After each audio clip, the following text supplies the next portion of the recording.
स्वागत है आपका यस न्यूज कर्नाटक एक्सप्रेस में। मैं आपके साथ सुफियान। रमेश जिगजिणगी को एमपी टिकट देने की मांग।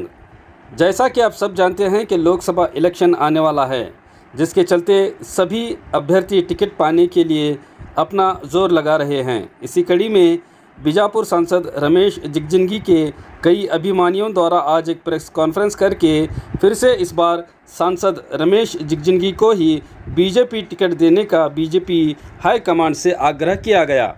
ಈಗ ಬಂದಂಥ ಲೋಕಸಭಾ ಚುನಾವಣೆಗೆ ನಮ್ಮ ಶ್ರೀ ರಮೇಶ್ ಜಿಗಜಿಣಗಿ ಅವರು ಈ ಸಲ ಮತ್ತೆ ಕಾಂಟೆಸ್ಟ್ ಮಾಡ್ಲಿಕ್ಕೆ ತಯಾರಾಗ್ಯಾರ.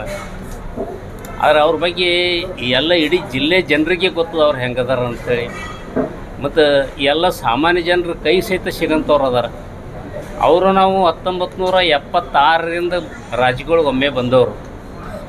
ಅವರು ಅಲ್ಲಿ ಚಿಕ್ಕೋಡಿ ಒಳಗೂ 3 ಸಲ ಸಂಸದರಾದರು ಮತ್ತು ಬಳ್ಳೊಳ್ಳಿ ವಿಧಾನಸಭಾ ಸದಸ್ಯರಾದರು ಮತ್ತು ಈ ಬಿಜಾಪುರ ಲೋಕಸಭಾ ಸದಸ್ಯರಾಗ್ಯಾರ. ಅವರಲ್ಲಿ ಗರ್ವ ಅನ್ನೋದಿಲ್ಲ. ನಾನು MP ಎಲ್ಲರೂ ನನಗೆ ಕೇಳ್ಬೇಕನ್ನೋಂಥದ್ದೇನಿಲ್ಲ. ಒಂದು ಫೋನ್ ಮಾಡಿದ್ರೆ ಅದು ಮಿಸ್ ಕಾಲ್ ಆಯ್ತು ಅಂದ್ರೆ ಹೊಳ್ಳಿ 5 ನಿಮಿಷದಾಗ ಮತ್ತೆ ನಮಗೆ ಫೋನ್ ಮಾಡಿ ಯಾಕೆ ಫೋನ್ ಮಾಡಿದ್ವಿ, ಏನದ ನಿನ್ನ ಸಮಸ್ಯೆ ಅಂಥೇಳಿ ಇಲ್ಲಿ ತನಕ ಕೇಳೋರು ಅದಾರ. ಮತ್ತು ಸಾಕಷ್ಟು ಅಭಿವೃದ್ಧಿ ಕೆಲಸಗಳನ್ನು ಮಾಡ್ಯಾರ, ಸಾಕಷ್ಟು ಅನುದಾನ ಕೇಂದ್ರದಿಂದ ತಂದಾರ. ಆದ್ರೆ ಎಲ್ಲಿ ಅವರು ಒಂದು ಪ್ರಚಾರ ಮಾಡಿಲ್ಲ, ಒಂದು ಪೇಪರ್ ಹಾಕ್ಕೊಂಡಿಲ್ಲ, ಎಲ್ಲಿ ತಮ್ಮದು ಫೋಟೋ ಹಾಕ್ಕೊಂಡಿಲ್ಲ. ಪ್ರಚಾರ ಇಲ್ಲದಂಥ ಲೋಕಸಭಾ ಸದಸ್ಯರಂದ್ರೆ ನಮ್ಮ ಕರ್ನಾಟಕದ ಇವರಂತೆ ನಾವು ಹೇಳ್ಬೋದು. ಮತ್ತು ಇಲ್ಲಿ ಕಾಮಗಾರಿ ಏನು ಮಾಡಿದ್ದು ಎಲ್ಲ ಜನರ ಕಣ್ಣಿಗೆಲ್ಲ ಕಾಣಿಸಿತ್ತು. ಮೇಲ್ಸೇತುವೆಗಳದಾವ, NTPC ಅದ ರೀ, ಮತ್ತು ಜೋಡಹಳ್ಳಿ ರೈಲ್ವೆಗಳು ಆಗ್ಯಾವ, ವಿಮಾನ ನಿಲ್ದಾಣ ಆಗ್ಯಾವ. ಅಸಾಧ್ಯ ಇದ್ದಂಥ ಕೆಲಸಗಳೆಲ್ಲ ಸಾಧ್ಯ ಮಾಡಿ ತೋರಿಸಿದ್ದಾರೆ ಅವರು.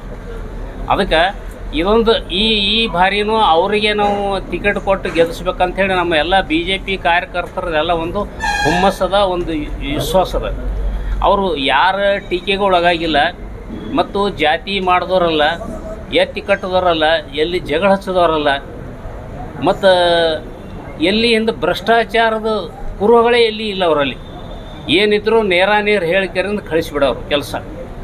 ಮತ್ತು ಇಲ್ಲಿ ಆಫೀಸ್ ಮಾಡ್ಯಾರ. ಇಲ್ಲಿ ಇದರೊಳಗೆ ಆಫೀಸ್ನೊಳಗೆ ಇಲ್ಲಿ ಬಿಜಾಪುರದಾಗಿದ್ದಾರೆ ಅಂದ್ರೆ ಡೈಲಿ ಆಫೀಸ್ ಬಂದೇ ಬರ್ತಾರೆ. ಸಾಮಾನ್ಯ ಜನರಿಗೆ ಕೈ ಸಿಗ್ತಾರೆ. ನೂರಾರು ಕೆಲಸಗಳನ್ನೆಲ್ಲ ಮಾಡ್ತಾರೆ.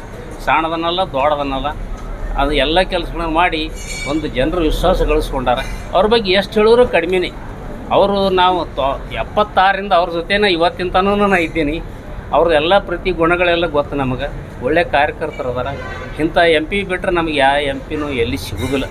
ಅದಕ್ಕೆ ಇದೊಂದು ಸಲ ತಾವು ಅವಕಾಶ ಮಾಡಿ ಅವರಿಗೆ ಇದೊಂದು ಸಲ ನಿಂದ್ರಿಸೋಕ್ಕೆ ಅವಕಾಶ ಮಾಡಿಕೊಡ್ಬೇಕಂಥೇಳಿ ನಮ್ಮ ಎಲ್ಲ ಒಂದು ಕಾರ್ಯಕರ್ತರ ಪರವಾಗಿ ನಾ ತಮ್ಮಲ್ಲಿ ಹೇಳ್ಬೇಕು. ಒಂದು ಶಂಕರ್ ಬಸಪ್ಪ ಏಳ್ಕೋಟಿ, ಮಾಜಿ ಗ್ರಾಮ ಪಂಚಾಯತ್ ಉಪಾಧ್ಯಕ್ಷರು, BJP ಸದಸ್ಯರು. ನಾವು ಮಾತಾಡೋದು ಏನಂದ್ರೆ, ಮೊನ್ನೆ ರಮೇಶ್ ಜಿಗಜಿಣಗಿ ಅವರಿಗೆ ಲೋಕಸಭಾ ಚುನಾವಣೆ ಟಿಕೆಟ್ ಘೋಷಣೆ ಆಗೋಕ್ಕಿಂತ ಮುಂಚೆನೇ ನಾವು ಸಿಗೋದಿಲ್ಲ, ಕಾರಜೋಳವ್ರಿಗೆ ಸಿಗ್ತೈತಿ, ಅವ್ರು ಮತ್ತೊಬ್ಬರಿಗೆ ಸಿಗ್ತೈತಿ ಅಂತ ಊಹಾಪೋಹಗಳು ಎದ್ದವ. ಅದೆಲ್ಲ ಸುಳ್ಳು. ರಮೇಶ್ ಜಿಗಜಿಣಗಿ ಅವರಿಗೆ ಖಂಡಿತವಾಗಿ ಟಿಕೆಟ್ ಸಿಗುತ್ತೆ ಅನ್ನೋ ಭರವಸೆ ನಮಗೈತಿ. ಯಾಕಂದ್ರೆ ರಮೇಶ್ ಜಿಗಜಿಣಗಿ ಅವರು ಹಲವಾರು ಕಾಮಗಾರಿಗಳನ್ನು ಕೈಗೆತ್ತಿ ನಮ್ಮ ಬಿಜಾಪುರ ಜಿಲ್ಲೆಗೆ ಸಾಕಷ್ಟು ಅನುದಾನ ತಂದು ಕೆಲಸ ಮಾಡ್ಯಾರ.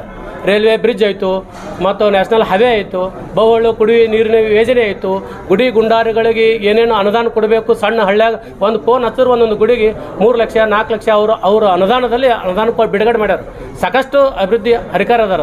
ಮತ್ತು ಅವರು ಯಾವುದೇ ಸಚಿವ ಸಂಪುಟದಲ್ಲಿ ಮಿನಿಸ್ಟ್ರ್ ಇದ್ರೂ ಒಂದು ಬಡವ ಫೋನ್ ಎತ್ತಿದ್ರು ಯಾಕಲ್ಲ ಏನು ನಿನ್ನ ಕೆಲಸ ಅಂತ ಕೇಳಿ ಕೆಲಸ ಕೊಟ್ಟವ್ರು ಮಾಡಿದ್ರು. ಅಂಥವ್ರಿಗೆ ಖಂಡಿತವಾಗಿಯೂ ಲೋಕಸಭಾ ಚುನಾವಣೆ ಗೆದ್ದಿಸ್ತರ್ತೇವೆ. ಅವರಿಗೆ ಟಿಕೆಟ್ ಸಿಗುತ್ತೆ ಅಂತ ನಮ್ಮ ಭರವಸೆ ಐತೆ. ಆರೋಗ್ಯ ಸರಿ ಇಲ್ಲ ಅಂತ ಕೆಲವೊಬ್ಬರು ಊಹಾಪೋಹಗಳು ಎಬ್ಸ್ಯಾರ. ಆರೋಗ್ಯವಾಗಿ ಅದಾರ ಅವರು. ಆರಾಮಾಗಿ ಸ್ವಾಭಾವಿಕ ಎಲ್ಲರಿಗೆ ಆರಾಮ ತಪ್ಪುದೇ. ಆ ರೀತಿ ಅವರಿಗೆ ಆರಾಮ ತಪ್ಪಿರ್ತೈತಿ. ಈಗೆಲ್ಲ ಆರೋಗ್ಯ ಅದಾರ ಅವರು. ಅವ್ರು ಲೋಕಸಭಾ ಚುನಾವಣೆ ಸನ್ನದ್ಧರಾಗ್ಯಾರ. ಯಾವುದೇ ಊಹಾಪೋಹಗಳು ಬೇಕಾಗಿಲ್ಲ ಅದರಲ್ಲಿ. ಈ ದಿನನಿತ್ಯ ಕಾರ್ಯಚಟುವಟಿಕೆ ಅದಾರಲ್ರಿ, ನಿನ್ನೆ ನೋಡ್ತಾ ಇದ್ದೀರಿ ನೀವು. ಏನಿಲ್ಲ, ಹಿರಿಯರಿಲ್ಲ. ಅವರು ವಯಸ್ಸಿನ ಸಣ್ಣ ಹುಡುಗರಿಗಿಂತ ಹೆಂಗ್ ಅದಾರ ಅವರು. ರಮೇಶ್ ಜಿಗಜಿಣಗಿ ಅವರು ಹೆಂಗ್ ಅದಾರ. ಸಣ್ಣ ಹುಡುಗರಿಗೆ ಅವರು ಬಲಬಲೆ ಅವರಿಗೆ ಮನಸ್ಸಂತ ಶಕ್ತಿ ಅವರಲ್ಲಿ ಐತಿ. ಆ ದೇವ್ರ ಕೊಟ್ಟಾನ ಅವ್ರಿಗೆ.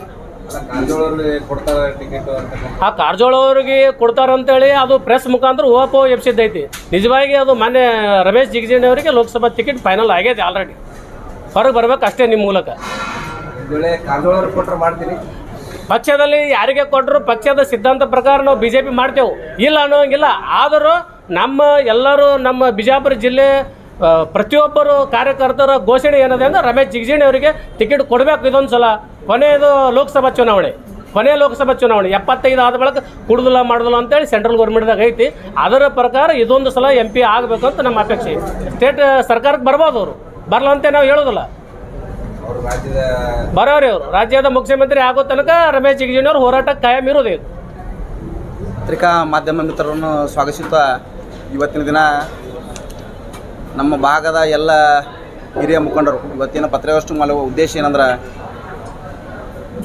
ಈ ಜಿಲ್ಲೆಯ ಜಾತ್ಯತೀತ ನಾಯಕರು ಮಾನ್ಯ ಸಂಸದರಾದ ರಮೇಶ್ ಜಿಗಜಿಣಿ ಸಾಹೇಬರು